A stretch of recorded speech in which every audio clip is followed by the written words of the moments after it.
You've found just stories, simple, heartfelt moments from real lives, stories that remind us how connected we all are through love, loss, and hope. Get cozy. The stories are about to begin.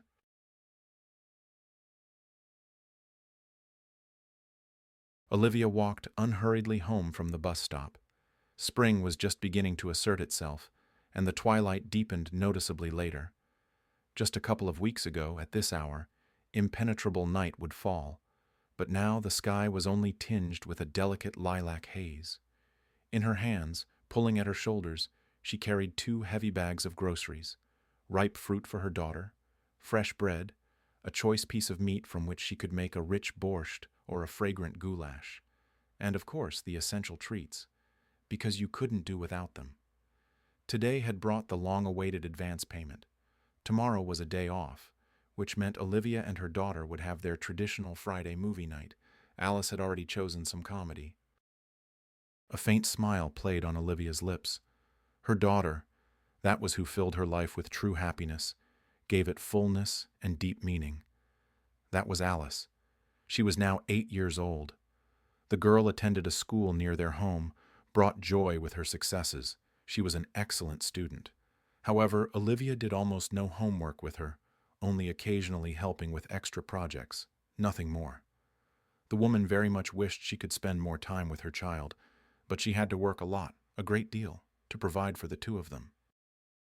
However, Alice managed perfectly well on her own. She grew up responsible, intelligent, serious, and surprisingly independent. From first grade, the girl had to do everything herself. She went to school alone because by the time she left the house, her mother was already on the bus halfway to work. She returned alone after lessons to an empty apartment, tidied up, ate lunch, sat down to do homework, set the alarm on her phone to get ready for practice on time. Alice played basketball at her school. The coach noted her iron character and great prospects in the sport. Not a child, but a real miracle. Olivia smiled, remembering her girl. Yes, she was incredibly lucky with her. And yet, with pain in her heart, she looked at the children who were accompanied everywhere by caring adults, loving grandparents, stay-at-home mothers, fathers. These girls and boys had more time for games. They were cared for. They were looked after. Adults made the little ones' lives happier, brighter, safer. Yes, at first Olivia was very worried that her little girl, with a huge backpack on her back, walked everywhere alone. Colleagues were bewildered. "Aren't you afraid a bad person will take her away? What if a dog attacks her? What if she gets lost?" Olivia just sighed heavily. Of course, all these fears lived within her. There was no escaping them. But she was sure of Alice. She wouldn't go anywhere with a stranger. She would avoid a pack of dogs, and she would certainly find her way home. She was surprisingly mature for her age, attentive, sensitive, smart. And Olivia simply had no other choice. She couldn't afford to stay home with her child, and even changing jobs to one closer by didn't work out, because the brick factory where she worked as an economist paid well. It had been quite something to get hired there. Her salary now exceeded the city average. A single mother with a daughter didn't live in luxury, but the money was enough for clothes, apartment rent, groceries, and even small pleasures. If Olivia earned less, they simply wouldn't survive. And then Mrs. Eleanor Grant would have been able to accomplish what she had long dreamed of. Remembering her former mother-in-law, Olivia shivered slightly. A terrible person. And yet, once she had seemed so sweet, so open, so kind to Olivia. Many years ago, when Brandon brought the already pregnant girl to meet his parents, Olivia was very nervous. She understood perfectly well how their situation looked from the outside. A village girl, without kith or kin, without a penny to her name, had snared a guy from a wealthy family, pulled the wool over the eyes of a young man, taken advantage of his weaknesses, deliberately gotten pregnant. And now Brandon was simply obliged to marry her as an honest and noble man. In reality, of course, it was completely different. But even Olivia's fellow students, who knew her very well, expressed similar assumptions. "Well, good for you," exclaimed red-haired Chloe, genuinely admiringly, upon hearing the news. "You seem so quiet, so proper, but you managed to arrange your life in a way we couldn't even dream of. Now you'll live and deny yourself nothing. Excellent plan. By the way, I should try that too. Why not? I also want to be the wife of a rich husband. It's a normal desire. The girls weren't being sarcastic or malicious. They were genuinely happy for their friend, who, as they saw it, had pulled off a risky scheme and emerged victorious, receiving a proposal from an eligible bachelor. Perhaps after her friend's reaction, Olivia realized that everyone else thought exactly the same way. And Brandon's parents? They would, of course, look at her as an enemy. Well, naturally. A village limit had come to the city and decided to establish herself here through a successful marriage. Brandon was indeed from a very wealthy family, but Olivia didn't find out about this immediately. The guy dressed in simple jeans, t-shirts, preferred comfortable sneakers to expensive shoes. Yes, it turned out the watch on his wrist and his mobile phone were expensive. An experienced eye would have immediately appreciated this. But how could a village girl know the cost of accessories?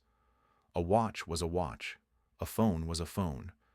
Usually, Brandon came to university on a motorcycle. Many guys arrived in expensive cars. There, it was immediately clear that their families were well off. But here, a motorcycle. Olivia had always thought bikes weren't that expensive, that anyone could afford one. And Brandon also worked part-time at a large real estate firm, doing some not particularly skilled job, a courier or something like that. So Olivia wasn't surprised by his motorcycle. He had probably saved up from his salary or taken out a loan. At the beginning of his relationship with Olivia, Brandon didn't mention that the firm where he worked belonged to his father. The girl couldn't have imagined that his parents were so successful and wealthy. Olivia had observed Brandon from afar for a long time. They studied at different faculties. The guy was a student in the prestigious finance and economics program. After school, Olivia had also desperately wanted to get into it. She prepared a lot, spent days and nights poring over textbooks, but she didn't get in. Olivia, a poor village girl, wanted to escape poverty. She had wonderful parents, kind, understanding, supportive, but Olivia didn't want to repeat their fate. They lived in a small house without plumbing. A huge wash basin hung on the wall, and that's where they had to wash. The toilet was outside, and there was a bathhouse in the yard, but it was only heated on weekends. Olivia's parents worked hard, but there wasn't enough money in the family. Was it like everyone else? Other families lived exactly the same way. It was just that in their village, there was objectively not enough work for everyone, and salaries were tiny. People didn't despair, they struggled, they survived. But for herself, Olivia didn't want such a fate. Her parents supported their daughter in her desire to get an education and stay living in the city. They even tried not to burden Olivia with household chores, wanting the girl to devote all her time to studying. "Study, daughter," her mother instructed. "Study, don't be lazy. God willing, you'll make something of yourself. You've got a head on your shoulders." "The teacher says you're smart and promising," her father echoed. Olivia was indeed the best in her class. Studying came easily to her. Olivia saw the university entrance exams as an important battle that was to be a turning point in her fight for a happy life, and the girl endured this battle with dignity. According to the exam results, Olivia scored many points, the result pleasantly surprising the applicant. But still, these points were not enough to get into the state-funded department of the finance and economics faculty. Olivia then felt disappointment mixed with surprise. How could this be? In her school, she was head and shoulders above the others, and why had so many people suddenly surpassed her? It was only later that the girl learned about tutors who drilled applicants on test questions and about the gifts that prospective students' parents brought to the dean's office. But at that time, Olivia blamed herself for not having prepared well enough. She had missed admission to the state-funded program by just a few points. At the same time, she easily qualified for the commercial department. "Well, you'll study for a year or two on a paid basis, and then someone will surely be expelled, and you'll transfer to the state-funded program." An unfamiliar older student comforted Olivia. She couldn't pass by Olivia, who was crying by the results board. "Many people do that. You were only a few points short, so you've got brains. They like and promote such students." Olivia just shook her head. This girl couldn't understand that for her family, even a year's tuition fee was an unbearable burden. Olivia had already decided that the year was lost. She would have to return to the village and prepare for admission again, this time more seriously. And even that wasn't a guarantee that the girl's dream would come true the following year. But that very comforter, the random older student Olivia met on her path, suggested a completely different solution. "Why do you need this finance and economics program?" She shrugged. "Mostly only well-connected people study there, and children of rich parents. The education is practically the same at the enterprise economics faculty. It's even better, less pretentious." How grateful Olivia was then to her accidental savior. She later tried to find the girl, talk to her, thank her, but she couldn't. It turned out that Olivia's scores were more than enough for the other faculty, so she finally became a student. As a village girl, she was provided with a dormitory and given a social scholarship. Olivia couldn't believe her luck for a long time. The girl studied diligently, attended all lectures, submitted term papers on time, and always did her homework. Professors praised her and held her up as an example to others. This even made Olivia feel a little awkward. The girl devoted all her time and energy to studying. However, she also had to work 2 or 3 hours in the evening as a salesperson in the bakery nearest the dormitory. The scholarship wasn't enough to live on. Her parents, despite their best efforts, couldn't help their daughter. So Olivia managed as best she could. Naturally, she had no time at all for clubs, discos, or student parties. Sometimes this made her a little sad, but each time Olivia reminded herself of the goal she was striving for, and everything immediately fell into place. Olivia's fellow student friends often excitedly told her about their weekends, shared details of romantic adventures, and vividly described their admirers. At such moments, the girl also dreamed of having a worthy young man by her side, loving, caring, cheerful, handsome, of course, someone she could fall head over heels in love with. But the guys who came into Olivia's view didn't fit the role of a prince. No, many of them were handsome and cheerful. But these young men, they seemed too carefree, unserious, and selfish to Olivia. No, she couldn't tie her fate to any of them. Her friends jokingly called Olivia a bore, and when she refused to go to another party with them, they threatened that she would meet old age alone, surrounded by 10 cats. And then, in her 4th year, the girl finally saw a guy who didn't leave her indifferent. And how had she not noticed him before? Strange. The young man expertly roared into the parking lot on a black motorcycle. He was dressed in jeans, a black t-shirt, and wore a helmet. What attracted Olivia to Brandon then? The way he skillfully handled the iron horse, or his special, graceful posture? At that moment, he resembled a prince riding out for a stroll on a noble steed. Anyway, Olivia, who was hurrying to the library, stopped and watched from afar as the motorcyclist dismounted and took off his helmet. For some reason, the girl really wanted to see his eyes. It would have been better if she hadn't. Because when Brandon, as if sensing her gaze, looked towards Olivia, the girl knew she was lost. Piercing turquoise eyes on a tanned face, a snow-white smile, thick hair of some incredibly pleasant wheat shade. Olivia could have admired this guy endlessly if she didn't have to observe the rules of decency. The girl suddenly felt awkward, standing there, staring at a stranger. What would he think of her? Olivia sharply turned around and hurried towards the building where the library was located. The guy caught up with her. He caught up almost at the entrance. He gently held Olivia by the arm. She turned around and blushed, meeting his slightly mocking gaze. The stranger smiled at her warmly, openly, sincerely. Olivia had never experienced such feelings before. It was hard to describe in words. Goosebumps ran in droves down her back and neck, warmth spread through her body, her heart pounded like crazy. That day marked the beginning of Olivia and Brandon's romance. At first beautiful, like a fairy tale, but it all ended more like a bad horror movie. Brandon confessed that he had felt the girl's gaze and knew from her eyes that she was the one he could be happy with. Only later, analyzing the situation, Olivia understood that the guy at that moment was simply satiated with beautiful girls from wealthy families.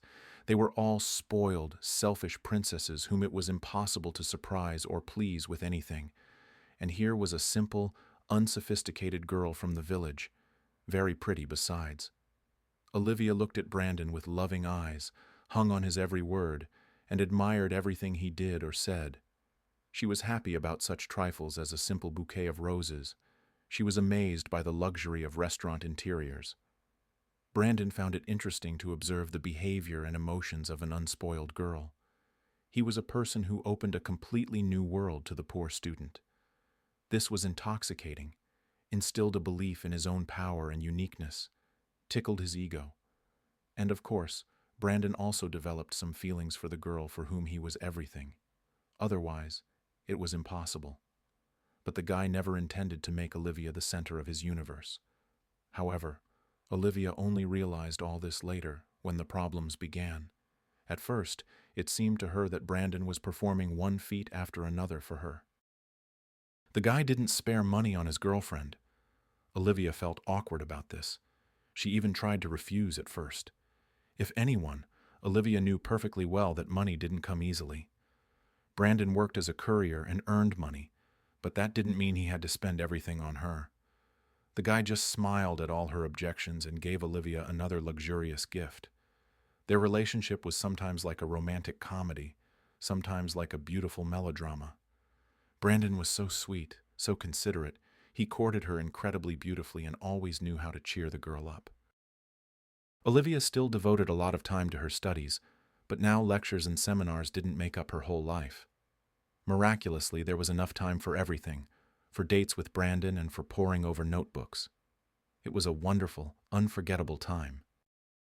Brandon and Olivia had been dating for about a year when the girl realized with horror that she was expecting a child. At first, Olivia couldn't believe it had happened. They had been so careful. But one test after another consistently showed two bright lines. So she had to accept the fact. The girl fell into despair. Her diploma, state exams, the final stretch were upon her. She had worked towards this for so long. Okay, maybe the pregnancy itself wouldn't prevent her from preparing for the final exams. She would write her thesis, pass the exams and credits. But by the end of her 5th year, she would have a huge belly. Who would hire her like that? She would have to stay home and take care of the child. And what was the point of those 5 years of study then? Would Brandon be happy about this news? Would he take responsibility for Olivia and the child? Their relationship seemed elevated, trusting. But a beautiful romance was one thing, and a burden in the form of a pregnant Olivia was another. The girl cried for about an hour from despair, from resentment, from fear for the future. And then she calmed down and decided to tell everything to the person on whom her fate depended. Brandon received the news of Olivia's pregnancy unexpectedly joyfully. For him, it was still a game. Wow, we're going to be parents. The guy's eyes lit up. A smile appeared on his face. We'll have our own little one. Cool. He was happy about the child like a new toy. Only Olivia didn't notice it then. She was happy that the man she loved didn't perceive the pregnancy as a problem. And what are we going to do now? The girl asked hopefully, looking at Brandon. We'll get married, of course, he smiled, putting an arm around Olivia's shoulders. We'll get married, finish studying, then I'll go to work, and you'll go on maternity leave. Where will we live? This question worried Olivia very much. She would likely be asked to leave the dormitory soon. Would she have to move into Brandon's apartment? Living with her husband's relatives was probably difficult. She would have to get used to each other, adjust. We'll live in my apartment, Brandon shrugged. My father gave it to me a long time ago. It's big, spacious, you'll like it. I would have moved there long ago, but my mother. She said I could only do that when I got married. That was the condition she set. And now I'm getting married. You have an apartment? Olivia still couldn't believe what she had just heard. Who are your parents? She knew little about Brandon's family. He preferred to change the subject whenever Olivia brought it up. Well, what's there to tell about them? Brandon frowned annoyedly. Folks are folks. My mother's a housewife. She spent her whole life taking care of me and my brothers, taking us to clubs and things. She has 3 of us. Remember I told you? Olivia nodded. Brandon had indeed mentioned that he had 2 older brothers. Well, there you go, the guy continued. So, my mother takes care of the house. My father runs his business. He has a real estate agency. Didn't I tell you? No. Olivia shook her head. Brandon had never mentioned that the firm where he worked as a courier was owned by his own father. Well, then I'm telling you now. So don't worry. We'll definitely have somewhere to live. By the way, I need to introduce you to my parents. Now my mother will be happy. She thinks I have a screw loose. She always holds my older brothers up as examples, saying they're serious, unlike me. Now she'll find out that I'm responsible too. Olivia was very afraid of meeting Brandon's parents. The guy was completely confident that his fiancée would appeal to both his father and mother. The girl herself doubted this very much. Of course, no one would believe that Olivia hadn't guessed about Brandon's wealth.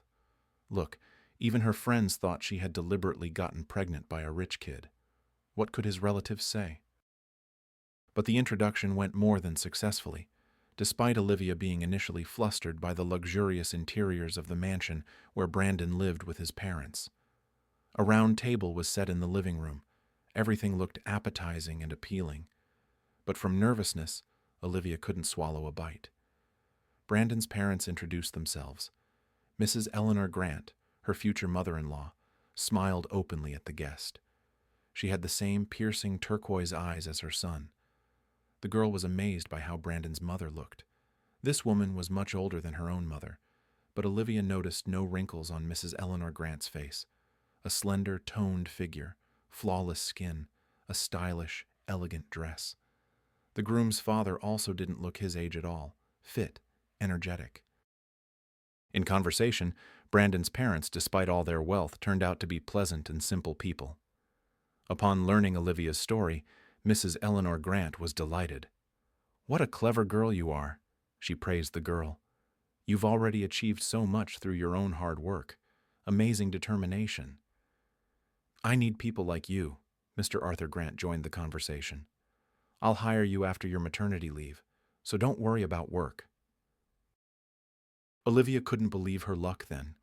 Everything happening seemed like a beautiful fairy tale. Brandon's parents not only showed no dissatisfaction with a poor, pregnant daughter-in-law, but on the contrary, were genuinely happy to have her. "Our rascal needs exactly this kind of girl by his side," Mrs. Eleanor Grant said, shaking her head and smiling at Olivia.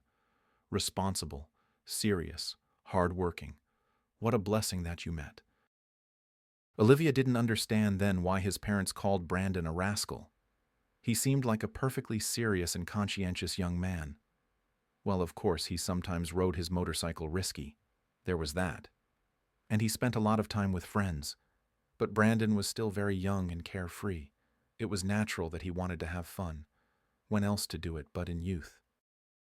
Brandon's parents threw a lavish wedding for the young couple. Olivia was embarrassed that they covered all the expenses. Her parents were also very awkward. But Mrs. Eleanor Grant behaved so simply, so naturally, that gradually the tension evaporated somewhere. Mrs. Eleanor Grant spoke very kindly and respectfully to Olivia's mother and father, and even thanked them for raising such a wonderful daughter. She smiled warmly at her daughter-in-law and showered her with compliments. Olivia indeed looked like a real princess in the dress that her mother-in-law had helped her choose and paid for. In such an outfit, the bride also behaved accordingly. Brandon was proud that his young wife was so beautiful. For the first half of the wedding, he didn't let go of her hand. But then, when the official part was over, the guy, as always, ran off to his friends. Olivia was happy for her new husband then. She liked that he was so sociable and cheerful. Married life also resembled a fairy tale at first. Olivia now lived in a huge, stylishly furnished apartment. Before, the girl had only seen such interiors in fashion magazines. It took her a long time to get used to being the rightful mistress of all this splendor. Olivia now had her own card, onto which a tidy sum magically appeared twice a month. This was Brandon transferring money to his wife for household expenses. Used to saving on everything, Olivia initially didn't even manage to spend the salary. It was so wonderful, so unusual, to go into a store and throw everything she liked into the cart instead of searching for discounted products. The girl's relationship with Brandon's parents was excellent. She considered them family. Mrs. Eleanor Grant often invited her daughter-in-law over. They talked for a long time. Olivia talked about her life, and her mother-in-law talked about hers. It turned out that Mrs. Eleanor Grant had also been born and raised in a village, and then her family moved to the city, where the then very young girl met Arthur, her future husband, and the father of their 3 sons.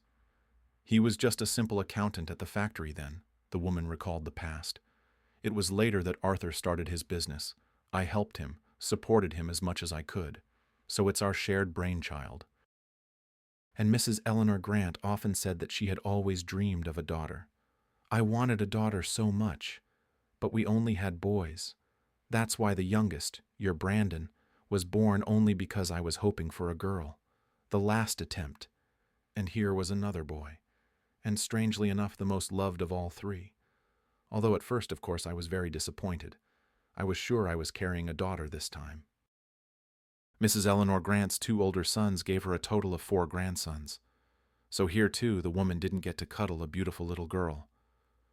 I dream of buying dolls for my granddaughter, braiding her hair, choosing beautiful dresses with her, doing everything I wanted so much with a daughter.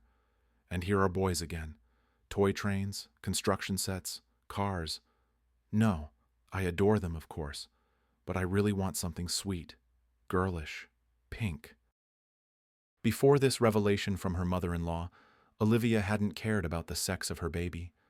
But after that, the girl suddenly realized that she too deeply dreamed of a little girl with turquoise eyes like Brandon's and long, beautiful hair. It really was wonderful, braiding hair, tying ribbons, dressing the little one in pink dresses. Brandon, on the other hand, dreamed of a son. That's what he said. Although Olivia increasingly began to feel that this child didn't matter to him at all. Brandon spent a lot of time at work, and in the evenings and on weekends, he ran off to his friends. This was so unlike the beginning of their relationship. Olivia hoped that when the baby was born, her young husband would settle down. But she was mistaken. Everything got even worse. Alice was born on time. When Olivia was placed with the tiny red creature on her chest, the girl understood. From this moment, her life was divided into before and after. Now, she was a mother. Brandon and his parents organized a lavish discharge from the hospital for Olivia. Everything was there. An animator in a bear costume, pink and white balloons, flowers, happy, touched relatives, and, of course, a cameraman who captured every moment of the celebration. Mrs. Eleanor Grant tenderly took the pink bundle into her arms. Finally, her long-held dream had come true. Now she had a granddaughter, long awaited and loved.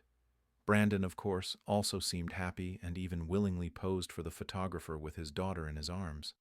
But Olivia immediately noticed that he was bored with it all. There was no genuine joy in the young father's eyes. Olivia didn't notice even a glimmer of the delight and admiration she herself felt, or even that of her mother-in-law, Brandon's mother. Family routines began. Olivia completely immersed herself in caring for her daughter. Mrs. Eleanor Grant often visited the young mother and her newborn girl, teaching her daughter-in-law how to care for a baby, and Olivia was a mother for the first time and didn't really know anything. How could she? True, the learning wasn't that complicated. Very soon, Olivia felt quite confident. But Mrs. Eleanor Grant continued to visit, and the girl didn't object. She saw how happy her mother-in-law was with her long-awaited granddaughter.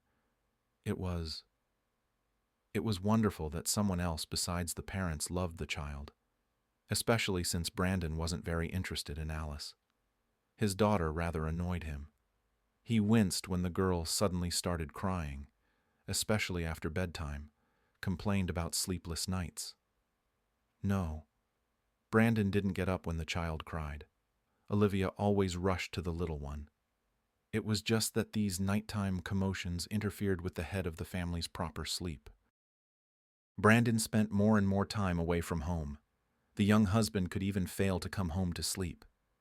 To all his wife's questions, Brandon replied that he was not her slave. He had the right to rest from family. Gradually, Olivia's rose-tinted glasses fell off. Brandon showed himself as he was. That's why Mrs. Eleanor Grant called her youngest son a rascal and claimed he had a screw loose.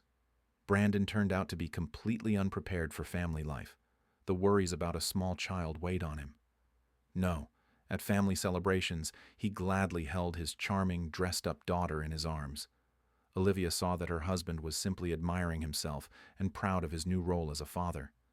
But on ordinary days, Brandon avoided any contact with the little one. He now preferred not to talk to Olivia. This was hurtful and confusing. In the end, Olivia, of course, found out what was going on. For the first time, she accidentally overheard her husband's conversation. One morning, Brandon thought his wife was sleeping soundly after 3 hours of rocking Alice. The little one had been unwell. The girl had been fussy the day before and would only nap in her mother's arms. But Olivia, exhausted, couldn't close her eyes and, of course, heard everything. Although Brandon tried to speak quietly, he was cooing. There's no other way to put it.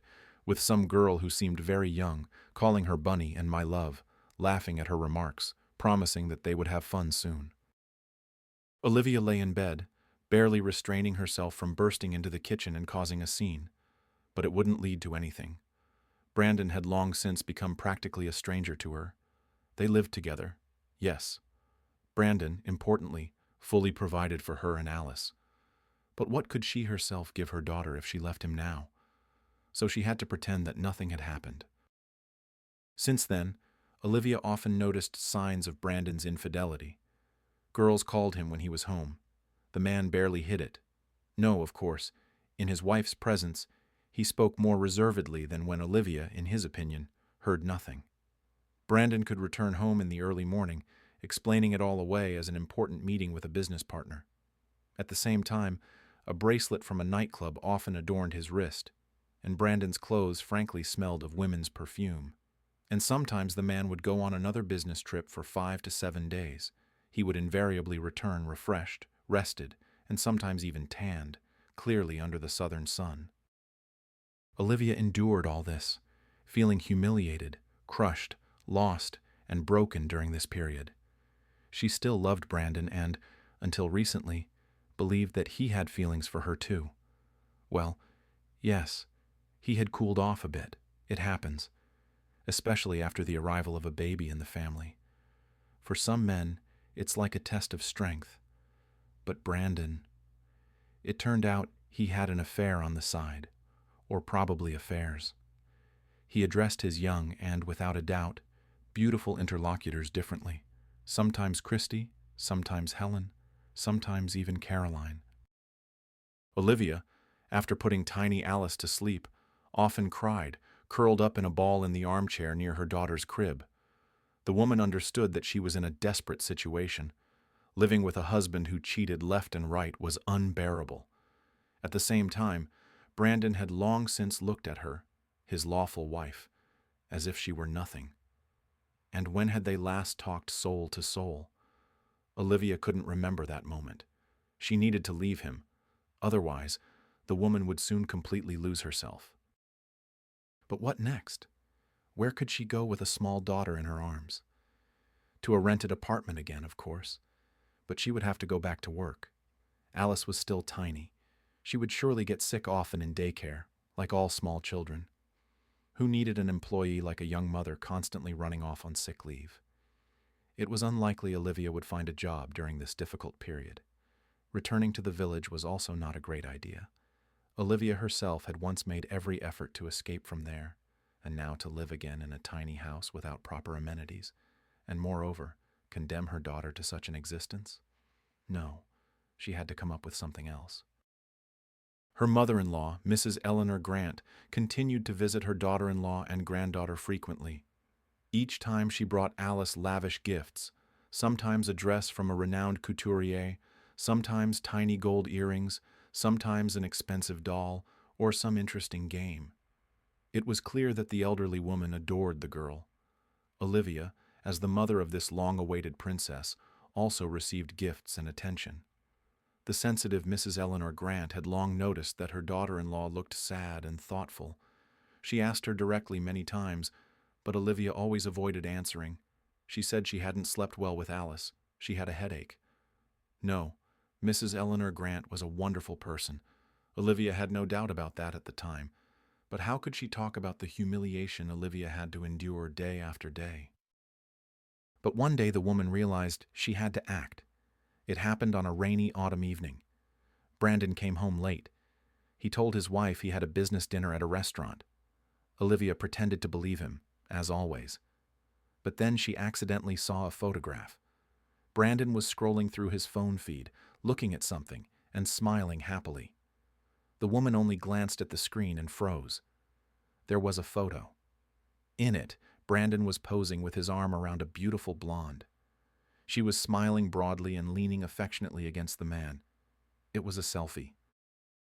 And then, as they say, Olivia's visor dropped. "What is this?" Olivia, against her will, immediately burst out screaming. Brandon raised his completely calm eyes to her. This photograph, this indifference, this calmness of her husband, who seemed to see nothing unusual in the situation at all, finally drove Olivia over the edge. Long suppressed emotions erupted along with sobs and insults. She called her husband terrible names, shouted hurtful phrases directly into his face. She wanted to hurt him as much as possible. Olivia expected Brandon to start making excuses, maybe even apologize, but he looked at her with a mixture of pity and disgust and remained silent. Olivia suddenly, completely losing control, slapped Brandon hard. She put all her strength into the blow, so it was quite impactful. As if in slow motion, Olivia watched Brandon's head snap back. He even had to clutch the table to keep from falling. Olivia had achieved what she wanted. She had jolted her husband out of his state of cold indifference. Brandon looked at her with such malice that the woman turned cold with horror. The man strode towards her and grabbed her hair tightly. Olivia fully felt her husband's strong grip. If he wanted to, Brandon could easily crush her with both hands. It was clear that the man was barely restraining himself. Olivia, her eyes wide with fear for her own life, looked at her husband and blamed herself for the unexpected outburst. "Listen to me carefully," Brandon hissed. "I'm telling you this once, and I won't repeat it. If this happens again, you'll fly out of this apartment like a cork from a bottle. You'll be just as penniless as you were before. You won't see alimony, because most of my salary is unofficial. You'll get pennies. Do you understand?" Olivia nodded silently. She had already begun to tremble violently. At that moment, the woman wanted only one thing, for all this to end quickly. But Brandon didn't let go of her hair. On the contrary, he continued to wind it around his fist. "Do you think I don't understand that you deliberately got pregnant by a rich guy? Do you think you're the only clever one? I didn't marry you because you're so cunning and shrewd. I'll explain why now. Firstly, you used to be quite attractive. Secondly, a marriage with someone like you should be easy and not burdensome. People like you should be happy with the conditions you found yourselves in. Raise children, serve your husband, and don't open your mouth unnecessarily. Everyone has their own benefit. Yours is wealth, prosperity, a calm, secure life.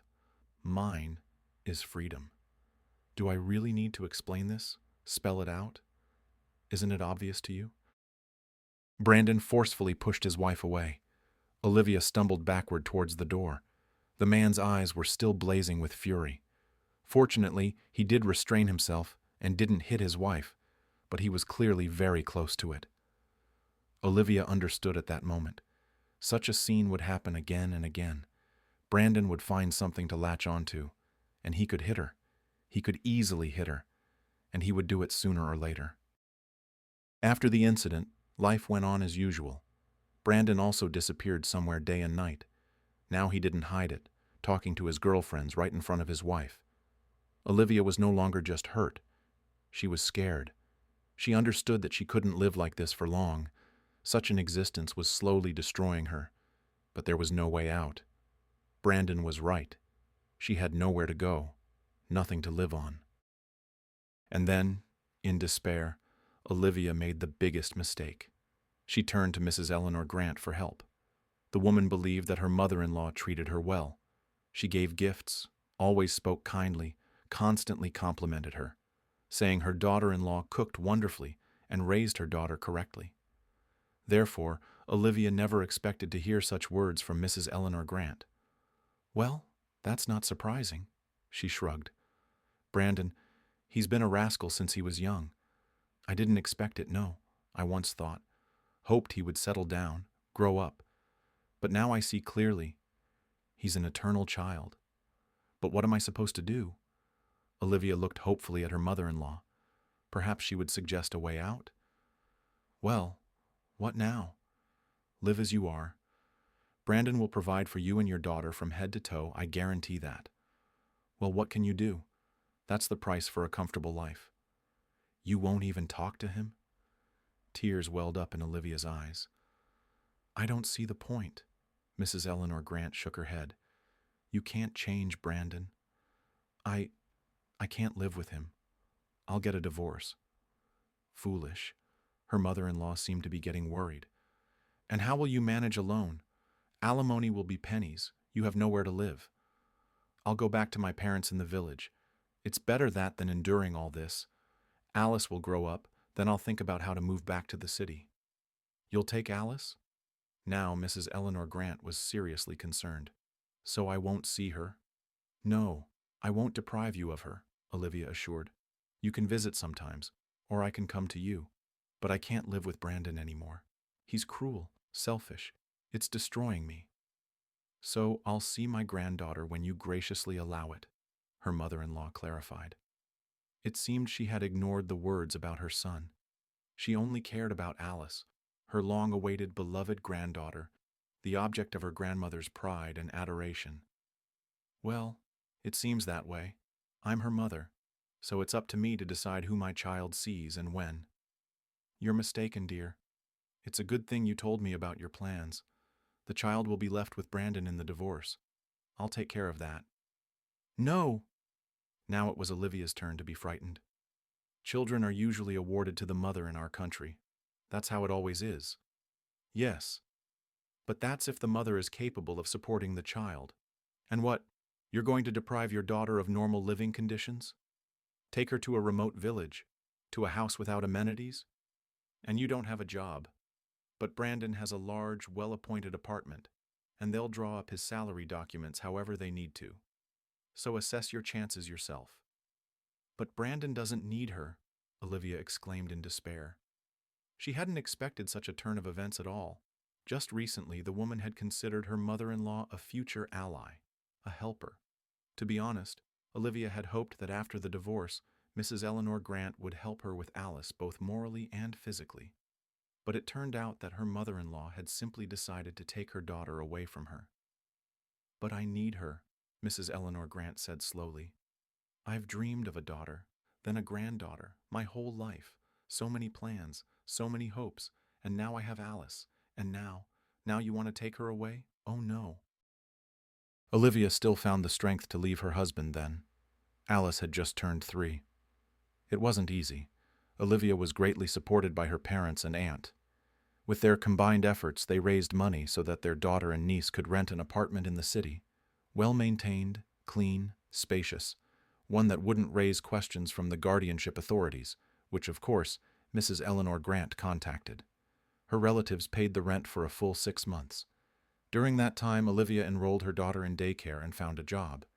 Now she had good living conditions and a sufficient salary to support her child. So Mrs. Eleanor Grant couldn't take the girl away. But the fight for Alice continues to this day. Olivia had hoped that one of Mrs. Eleanor Grant's sons would have a daughter, and her mother-in-law would shift her attention to her. But Brandon, who soon after the divorce married a young woman resembling a model, became the father of 2 sons. The wife of one of his brothers also gave birth to a boy. So Alice remained Mrs. Eleanor Grant's only granddaughter, which is why she didn't give up. Her former mother-in-law constantly wrote complaints about Olivia to the guardianship authorities.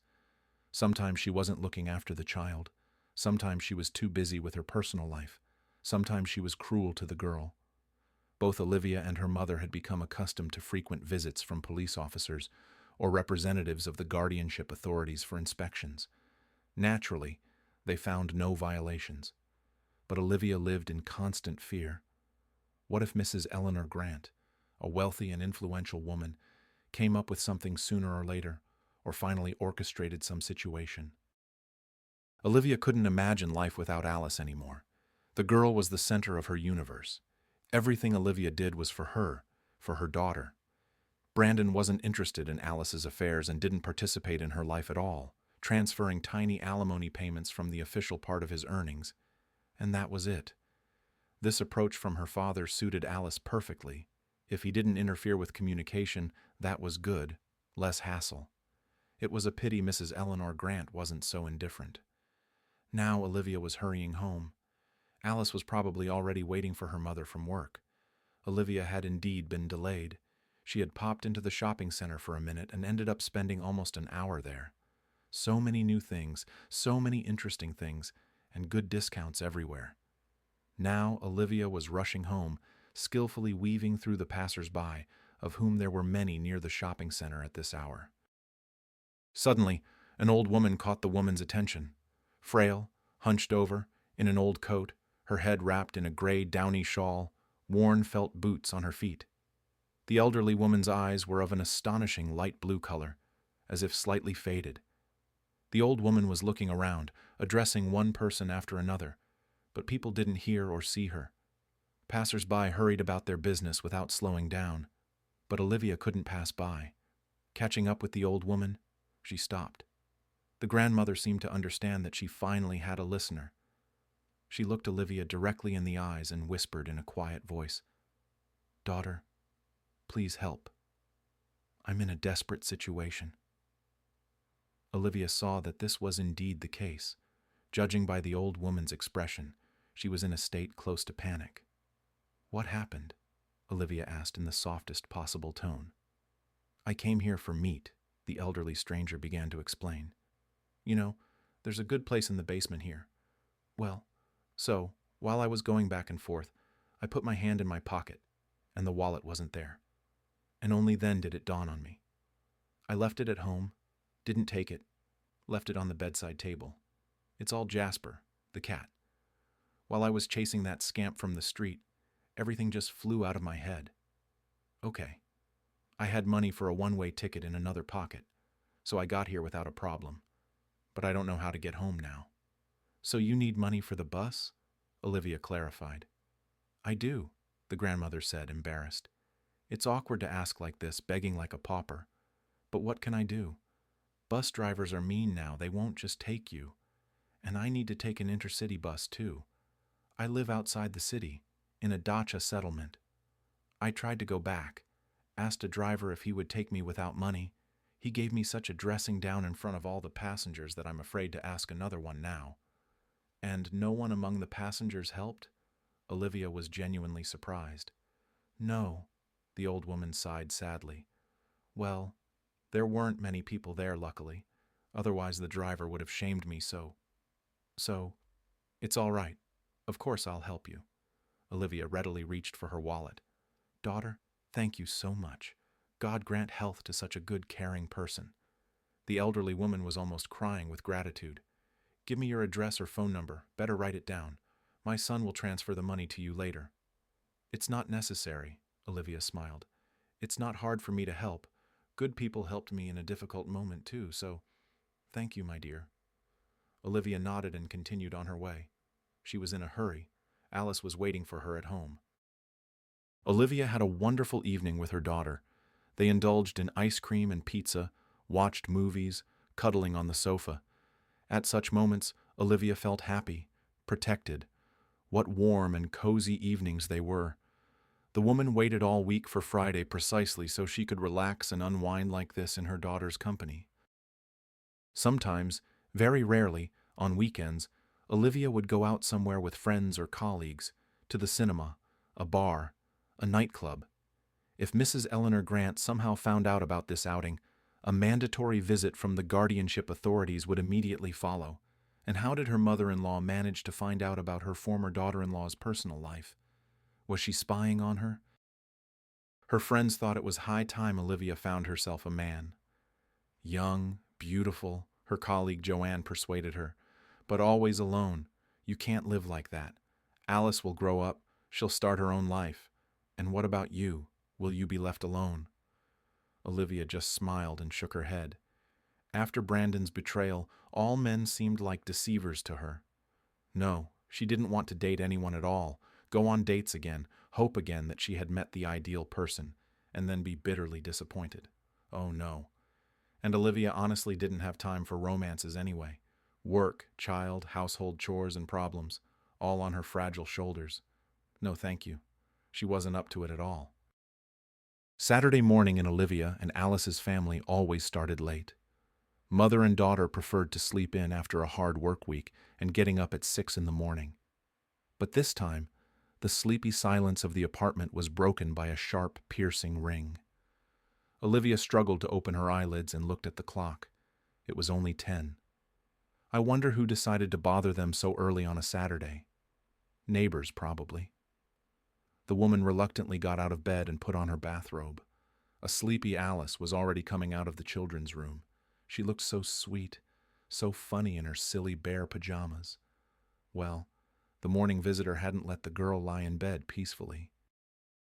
Meanwhile, the doorbell rang a second time. "I'm coming," Olivia called out, trying not to sound too annoyed. The woman looked through the peephole and immediately felt a wave of anxiety. A man was standing on the landing, tall, young, unfamiliar. It wasn't one of the neighbors, as Olivia had first thought. "Who is it?" the woman asked. "My name is Anthony," the man behind the door introduced himself. "I have a few questions for you. Are you from the police, or maybe from Child Protective Services?" Olivia was used to visits from officials, but usually they introduced themselves by name and patronymic, adding their rank. But here, "No, I'm not from the police. You see, I'm the son of the old woman you gave money for the ticket yesterday." Ah, that's what this is about. The elderly woman had indeed sent her son to repay her. But how did this man know her address? Olivia hadn't given it to the grandmother yesterday. Strange and very suspicious. "I understand you're afraid to open the door to me." Anthony's voice came from behind the door again. "And rightly so. You have to be vigilant nowadays. Let's do this. I'll go out of the building now and wait for you on the porch, okay? We'll talk there." "All right," Olivia agreed. Indeed, that was the most reasonable option. At the same time, the stranger's morning visit still seemed strange and suspicious. Olivia's primary concern was how this person had found her. The woman looked out the window. Anthony was indeed standing near the entrance, waiting for her. It was a little scary to leave the apartment. What if this man was some kind of criminal after all, and his accomplice was still on the landing? But there was no one near the door. Olivia went downstairs. Anthony met her on the porch. "You see, the question I have for you is delicate," the man began. Olivia immediately tensed up. Something told her the conversation wouldn't be pleasant. "What is it?" "My mother. She's very old now. Age. Her mind isn't quite right. She's not legally incapacitated, of course, but Mom, she's like a child, you understand?" Olivia nodded. Of course, she knew that many people became childlike with age, and although yesterday's old woman hadn't given that impression, if her son said so, then it must be true. But what did that have to do with her, Olivia? Yesterday, Mom found herself in a hopeless situation, without money, far from home. She was probably desperate. That's why she offered you her item in exchange for a bus ticket. What item? Olivia was genuinely surprised. The old woman hadn't offered her any item. The only thing she asked for was a phone number to transfer the money. What do you mean? What item? The man looked closely at Olivia. Something hostile appeared in his whole demeanor. She didn't give me anything. I mean, absolutely nothing. She just asked for money. I gave it to her, and that's it. And that's it? You're lying to me now. There are witnesses who saw and heard everything. In fact, it's thanks to them that I found you. An acquaintance of mine works nearby. He saw the whole scene and then noticed which building you went into. And finding you there wasn't difficult. I just asked the neighbors which apartment you lived in and described your appearance based on my friend's words. I don't understand anything. Olivia shook her head. What are you accusing me of? Nothing yet. Mom gave you the ornament voluntarily. You didn't extort it. There are witnesses to this. But now, when you're being stubborn, it doesn't look very good anymore. You took advantage of the fact that the old woman isn't in her right mind and took possession of a valuable item. What valuable item? Olivia exclaimed. Just explain everything properly. I don't understand anything. And you, it seems, are a brilliant actress. Anthony curled his lips contemptuously. Frankly, I hoped this was some kind of misunderstanding. By the way, it's a brooch, our family heirloom. Not only is it worth a considerable sum on its own, but it's also an antique, you understand? It's worth a fortune. And you think I have it? Well, who else? You gave the old woman money for the bus yesterday? Yes? Well, she offered you her brooch in return. Perhaps you took it only because you didn't realize how valuable, how expensive it is. Anthony seemed to be giving Olivia one last chance to get out of the situation with dignity. I didn't see any brooch. This is some kind of misunderstanding. Mom said she gave it to the girl who paid for her fare. That's you, which means the brooch is with you. But no, how can I prove it to you? Just give back the ornament, that's all. I have a witness, and Mom will confirm it in court if necessary. She'll confirm that you took the ornament from her. In court? Olivia felt cold, clammy shivers run down her spine. This man? Was he really going to sue her? This is some kind of absurdity. But he had a witness. Apparently he really does, otherwise, how would he have found her so quickly? What if Olivia can't prove anything in court? What if she's accused of extortion? After all, no one is immune to judicial errors. There are plenty of such cases. Olivia clutched her head. She absolutely cannot become a defendant now, or even a suspect. No way. Mrs. Eleanor Grant is aware of her every move. She will surely find out about this whole story immediately and, of course, use it to her advantage. Problems with the law for the mother? That's already a weighty argument for the guardianship authorities. They could take Alice away. This cannot be allowed. If you've already gotten rid of the brooch, Anthony spoke again in a soft, insinuating voice. Well, who knows? You knew they'd be looking for it, didn't you? So you sold it as quickly as possible. Then at least give back the money. It's worth about... And the man named a figure that made Olivia's head spin. She couldn't raise such a sum in several years, and they probably wouldn't give her a loan. The previous one isn't paid off yet, and her salary wouldn't allow it, unless maybe at a high interest rate somewhere. How would she live then? On what? The situation seemed hopeless. She couldn't allow a court case because in that case her mother-in-law would finally get a chance to gain custody of her granddaughter. But there was also nowhere to get the money. You're mistaken. Olivia tried to reach Anthony one more time. I didn't take this brooch and I don't have the money. Excellent. Then we'll settle everything through court. The ornament was insured. If your guilt is proven, which I personally have no doubt about, we'll at least get compensation. But in that case, you'll have big problems. Wait, Olivia exclaimed. Give me a little time to think. This trouble just fell on me so unexpectedly. I don't even know what to do. Just give the ornament or return the money. Olivia shook her head. She wanted to scream right in the hostile Anthony's face that she hadn't taken anything, but perhaps it wasn't worth angering him, because her fate now depended on him. I need time. All right, Anthony nodded, but don't think too long. We'll exchange phone numbers now. I'll call the day after tomorrow. I hope you'll have found the money by then, or finally decide to give back the brooch, because otherwise we'll talk differently, and most likely in court. Anthony turned sharply and walked towards the parking lot. Olivia watched him for a long time. Mom, what happened? Alice looked at her mother, who had returned after the unpleasant conversation, with fear. You're so pale. Who was that man? Oh, just an old acquaintance. Nothing serious, Olivia smiled weakly. Shall we make pancakes? Remember you promised to teach me? Of course. Alice and Olivia spent about an hour in the kitchen.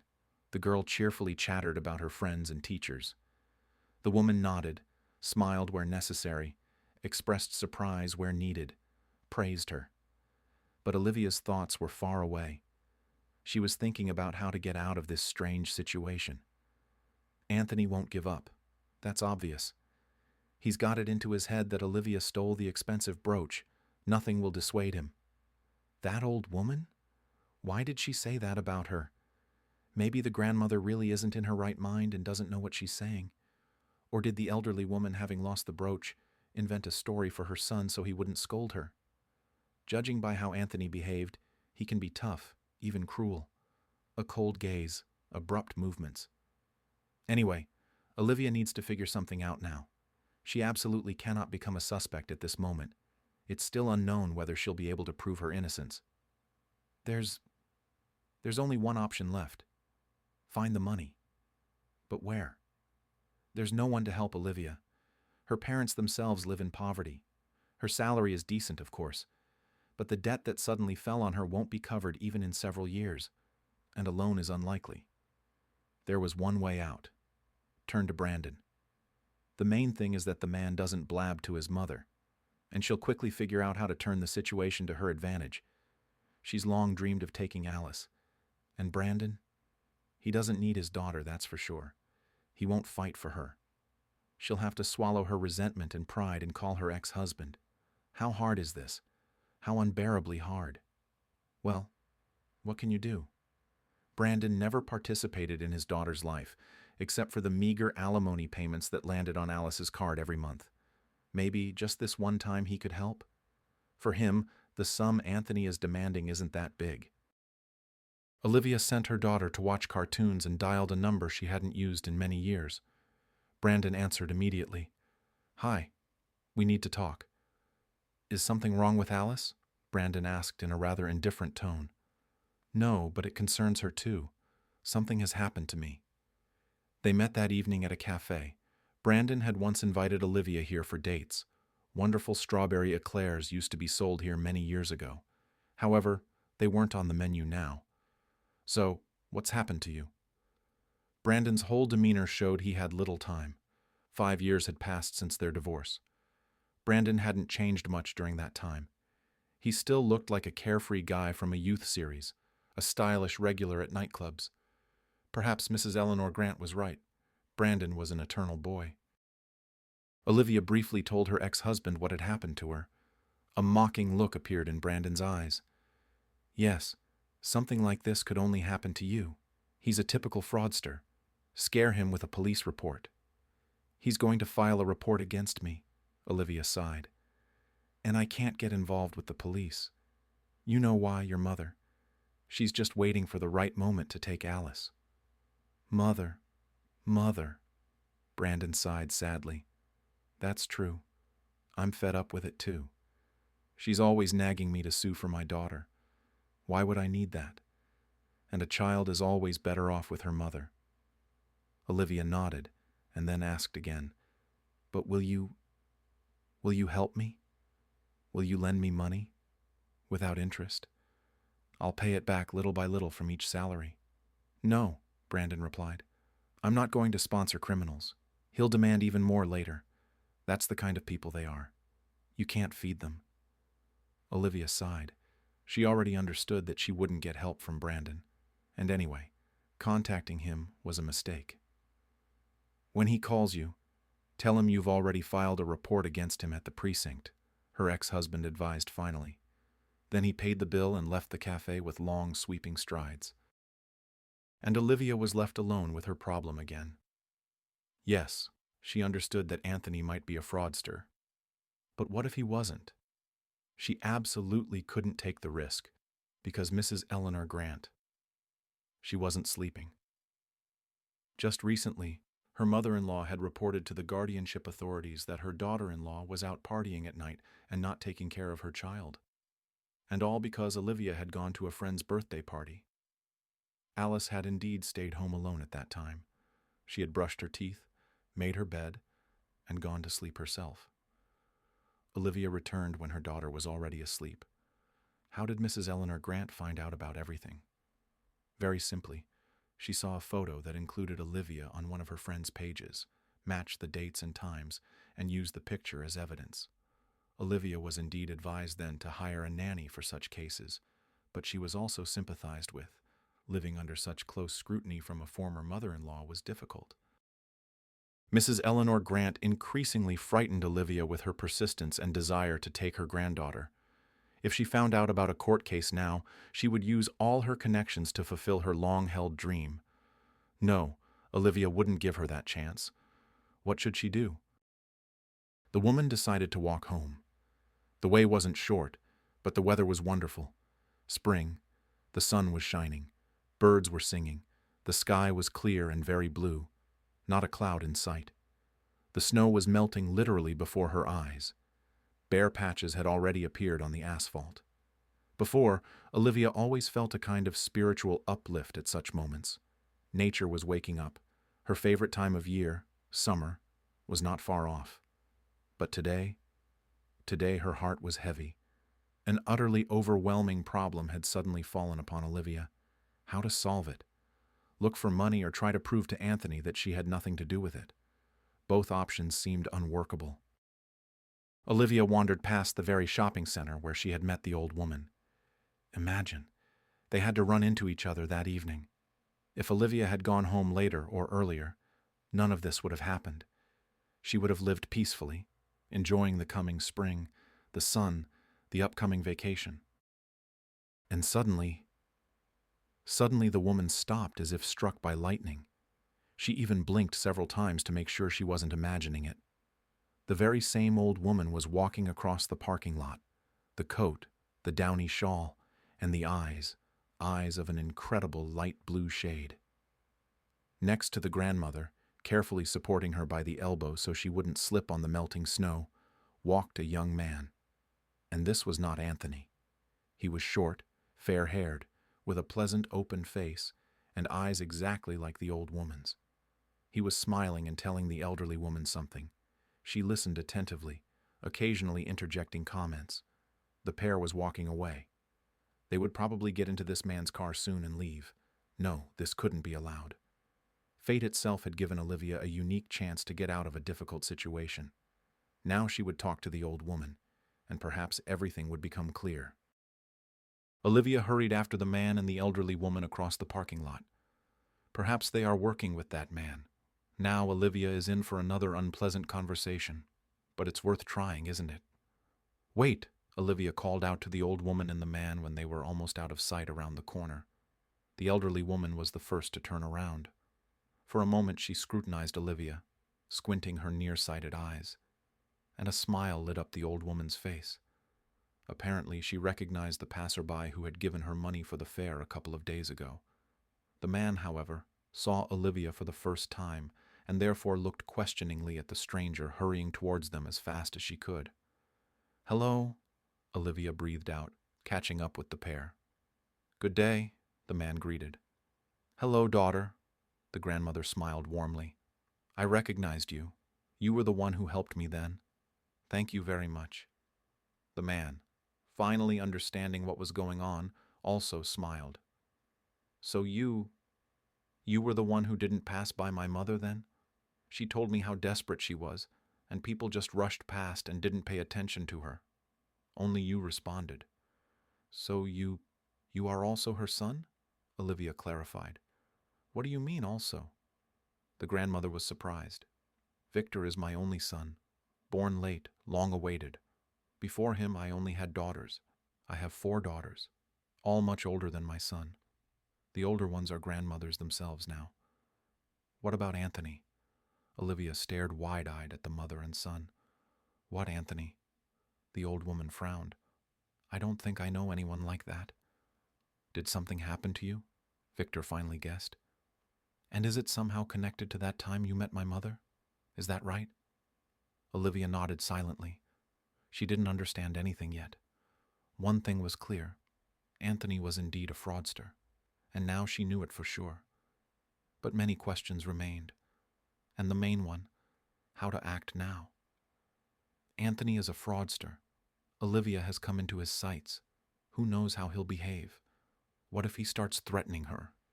Or even does something to her? Or, God forbid, to Alice? How terrifying. "Tell us what happened," Victor asked gently. "Well, it's not your problem. Why would you want extra worries? Just please leave your phone number, because it might be needed soon." Tell us. Victor gently stroked Olivia's shoulder. This friendly gesture. It changed a lot. The woman suddenly realized that she wanted to share her story with this person. She really wanted to. First, I should introduce myself, I guess, she sighed. My name is Olivia. That evening I was coming home from work, came out of the shopping center, and saw an elderly woman. She was asking people a question, but everyone was rushing about their business. And Olivia told them everything. How she gave the old woman money for the fare, about the morning call, and the conversation with Anthony. She also mentioned her own doubts and anxieties. She had to share details of her personal life with her listeners. How else would they understand why Olivia hadn't immediately gone to the police? Victor listened without interrupting. His mother occasionally shook her head, clucked her tongue, and sighed, sometimes interjecting angry, condemning remarks. She was harsh on Anthony and on Mrs. Eleanor Grant. Olivia's former mother-in-law got her share, and Brandon, who hadn't helped the mother of his child in a difficult moment. What a brute! The old woman shook her head. He understood that Anthony was a fraudster. Well, he should have met him, talked to him man to man. Yes, dear girl, you're having a tough time in this life, all by yourself. After listening to Olivia, Victor thought about her story in silence for a while. His mother, meanwhile, showered the woman with words of support. It was clear that she sincerely wanted to cheer Olivia up, instill in her confidence that everything would be all right. This care even brought tears to Olivia's eyes, but she quickly blinked them back. Now was not the time to relax. We'll expose this, Anthony, Victor finally stated. And he said it so convincingly that Olivia felt with every cell of her body. She was not alone anymore. She had protection. This is strange, unexpected. After all, Victor and his mother are complete strangers. Yet Olivia had not the slightest doubt. Victor knew what to do in this situation. I have a good friend who works in the investigative committee. I started there myself, but then I went into business. I needed money urgently. My father was very ill.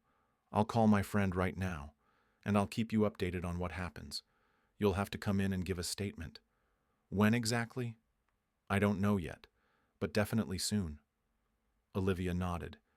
Yes, now it wasn't scary to contact law enforcement. Thank you, the woman said. Thank you for your kindness. Why wouldn't I help a good person? The man smiled. This smile warmed Olivia's heart. You also didn't pass by my mother when she needed help, and you only got into this terrible situation because of us. On the way home, Olivia replayed the details of this conversation again and again. Imagine, is it really true? Olivia was seriously afraid that her meeting with Victor was just a hallucination. What if her brain, desperately searching for a way out of a difficult situation, simply invented this scene? No, that couldn't be. And yet, there were doubts. Victor called a couple of hours later. Olivia hadn't expected such promptness. At first, she flinched at the sharp ring of her mobile phone. Fear clutched her heart with a cold, clammy hand. What if it's Anthony again? He'll start threatening, accusing, scaring her again. But Victor's cheerful voice came through the receiver. Can you be at Krasnoznamenaya in 40 minutes? They're waiting for you in office 307. They're already informed. Of course. Well then, everything spun with dizzying speed. Victor was already waiting for Olivia on the steps of the tall building with massive columns. Seeing him, the woman felt relief. He was there, which meant everything would be all right. Victor escorted Olivia to the investigator's office. He asked her questions about Anthony. Olivia described in detail the appearance and behavior of the man who had introduced himself as the son of the supposedly deceived old woman. If he calls, stall for time, the investigator said finally. We've put this guy under surveillance. We'll start gathering evidence, but we need at least a couple of days. Tell him you're arranging loans or something like that. Your phone is tapped, by the way. You're aware you signed the consent yourself, so we'll hear everything he says to you. Olivia nodded silently. Victor offered to drive the woman home. She gladly agreed, not because she didn't want to trudge to the bus stop. No, it was just, it's so wonderful to spend some more time with this person. Olivia was surprised at herself. She had known Victor for such a short time. But next to him, she felt such calm, such peace, that she didn't want to part with this man at all. What is this? The beginning of some feelings? Or is it just gratitude towards someone who didn't remain indifferent to her trouble? What difference does it make? The main thing is, they'll see each other again. The case isn't closed yet, and Victor promised he would see it through to the end. So that's how it will be. That evening, Anthony called Olivia again. Following the investigator's advice, the woman asked for a postponement. "You still won't believe that I didn't take any brooch?" Olivia asked this question only so that Anthony would confirm his claims aloud. There was no brooch, but the man stubbornly insisted that Olivia had tricked the elderly woman and swindled the precious item from her.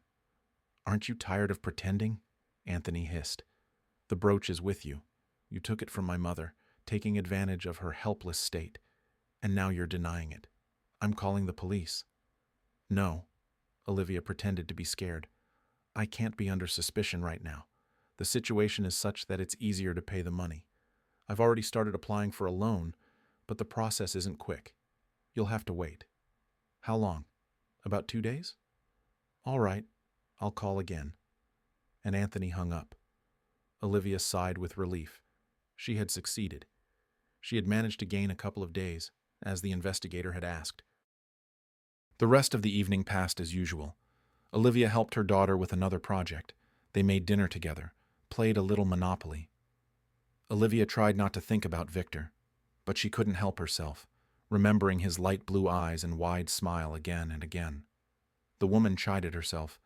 Most likely Victor isn't available. Maybe he even has a wife and children. She's already dreaming here.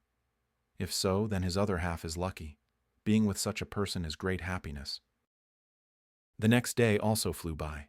Nothing special happened. But then, during her lunch break, Olivia's mobile phone chirped cheerfully. The name on the screen was Victor. The woman's heart sweetly froze. At the same time, an unpleasant chill appeared in her stomach. Who knows what news Victor was calling with?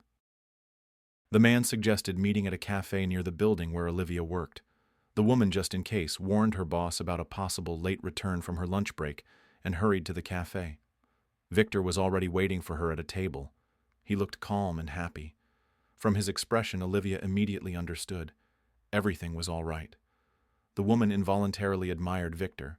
High cheekbones, confidence, a calm gaze. "Good day."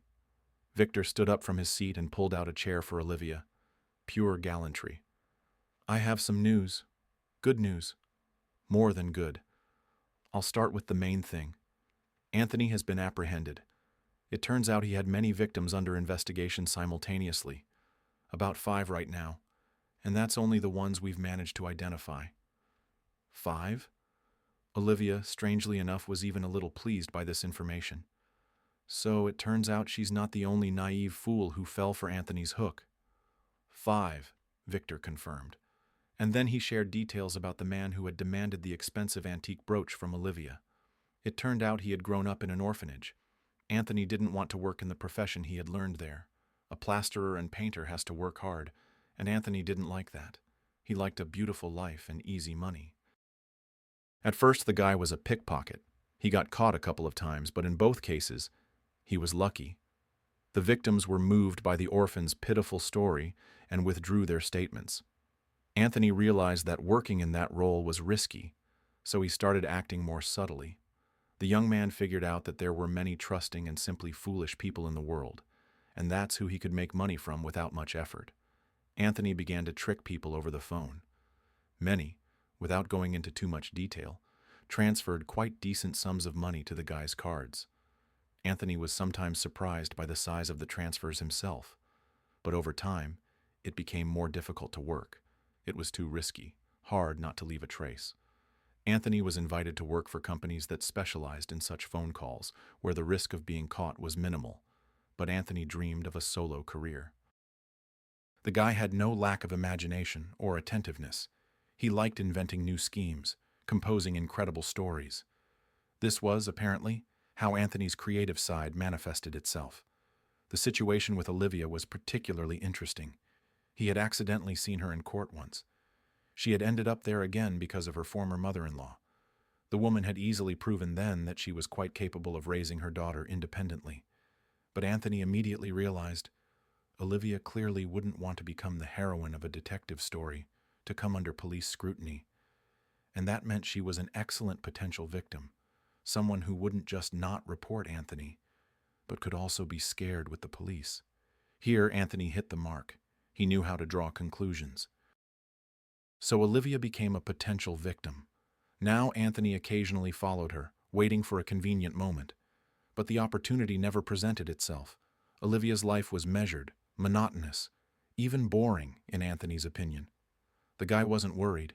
He always had work. People fell into his nets easily, and it was always some completely unique story. Anthony was particularly proud of some of his feats. Once, he managed to get an old woman from the neighboring house to sign her apartment over to him. Anthony convinced the elderly woman that he was the child of her deceased son. This turned out to be easy. The elderly lady herself very much wanted to believe in the grandson who had suddenly appeared. The old woman was lonely, unsociable. Her only relative was a brother who expected to get the living space after his sister's death. But it didn't work out. The apartment became Anthony's property. It all came out only after this grandmother had passed away. True, such big fish didn't fall into his net anymore, but Anthony wasn't worried about that. Greed is bad, even dangerous. And then, one day, completely by chance, Anthony noticed Olivia helping an unfamiliar old woman, and a plan immediately formed in his head. The story just came together. Only one thing he didn't take into account. Victor smiled. You accidentally ran into that very old woman near the shopping center. The probability was minimal. Mom lives far from here, and Anthony, of course, found that out before acting. That's just how circumstances aligned. I can hardly believe it, Olivia said. And what will happen to him now? He'll go where he belongs. He'll sit and think about his behavior. The investigator pulled on the threads, and so many more victims were discovered. Many of them have already given statements. Some are just about to. In short, romance and creativity await him in prison. Olivia still couldn't believe that the problem that had poisoned her life for these few days no longer existed. The man took a deep breath and said, "And I don't want you to think I'm taking advantage of being a savior, all that. But if I invite you to the movies tonight, what would you say?" Olivia felt a pleasant warmth spread through her chest. Apparently, her emotions were easy to read on her face because Victor understood everything and smiled.